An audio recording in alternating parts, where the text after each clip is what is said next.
Tea was a sunny morning in Islamabad, the capital city of Pakistan, when an unusual ripple in the sky caught the attention of early commuters.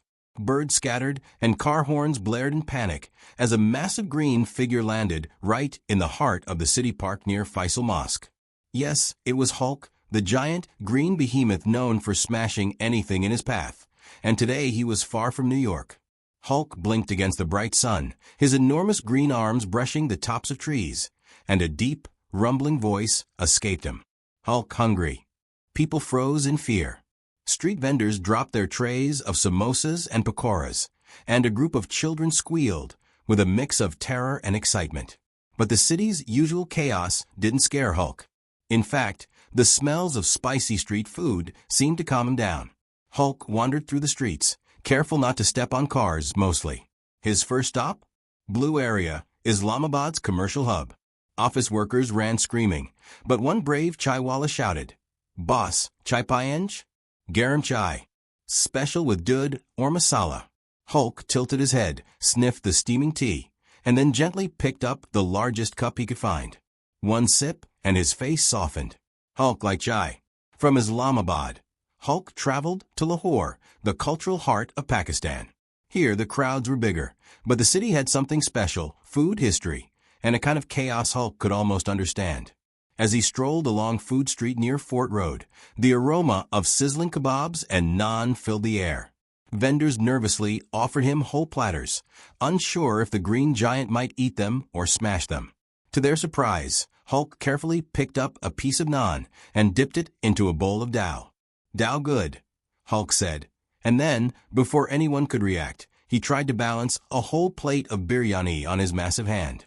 People screamed and ran, but a local guide, shaking with both fear and excitement, shouted, "Ari, don't worry. He likes food. He's not here to fight." Hulk's stomach now satisfied, he explored Lahore's historic streets. He stopped in front of Badshahi Mosque, towering above him, but still dwarfed by his size. Children ran up to him, tugging at his enormous fingers, trying to see if Hulk could play cricket. Hulk, fascinated, attempted to swing a cricket bat. Naturally, the ball flew over the walled city and landed in a rickshaw parked far away. News channels had picked up on Hulk's visit by now. Anchors on live TV tried to interview him, but Hulk's vocabulary was limited. Hulk like Pakistan. Hulk like food. Hulk smash traffic. He shrugged. Traffic, indeed, was a serious problem in Lahore, and Hulk's presence had instantly created a 6-kilometer jam. By evening, Hulk headed south to Karachi, a city that never slept and loved chaos almost as much as Hulk did. The streets were noisy, the honking constant, and the smells, the smells of spicy Nahari bun kebabs and fresh sea breeze from Clifton Beach were intoxicating. Hulk took a walk along Clifton Beach, much to the delight of tourists and locals alike. People tried selfies, sometimes dangerously close to his enormous green body. The real adventure began when Hulk decided to visit the Karachi port. A massive cargo ship had just docked, and Hulk, curious, leaned over to peek inside.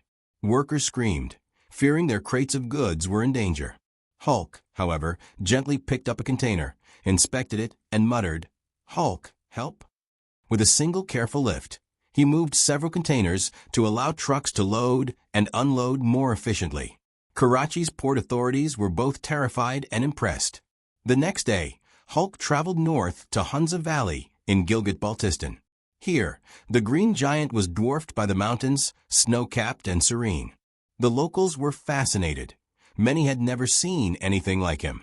Children offered him apricots and bread, while elders, cautious but polite, advised him to be careful near the fragile bridges and steep paths. Hulk smiled, well, the closest thing to a smile, and helped villagers carry firewood up the mountains. But Hulk wasn't just about sightseeing and food. At Taxila, an ancient archaeological site, Hulk accidentally knocked over a piece of an ancient pillar. Historians panicked, but Hulk froze, realizing he had made a mistake. Slowly, carefully, he used his incredible strength to place the pillar back upright, impressing everyone. "Hulk, careful," he mumbled, almost apologetic.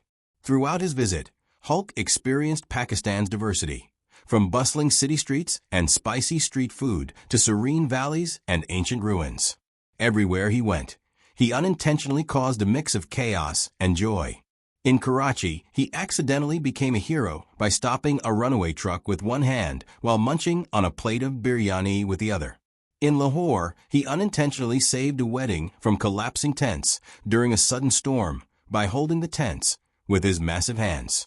Finally, after a week-long adventure, Hulk stood atop the Margalla Hills in Islamabad, overlooking the city. He had eaten more food than he could count, learned a few words of Urdu, shukriya, and bohat eka, and even managed to play cricket badly. A portal opened above him, signaling it was time to return home. He looked down at Pakistan one last time. Hulk, like Pakistan. Hulk, come back.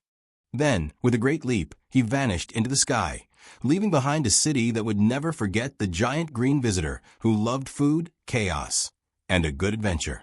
By the time people calmed down, Pakistan had stories to tell for generations. How the mighty Hulk had visited their streets, tasted their food, tried cricket, and even helped villagers in the north. And perhaps, just perhaps, somewhere in a quiet corner of Islamabad, a chai cup sat untouched, waiting for Hulk's next visit.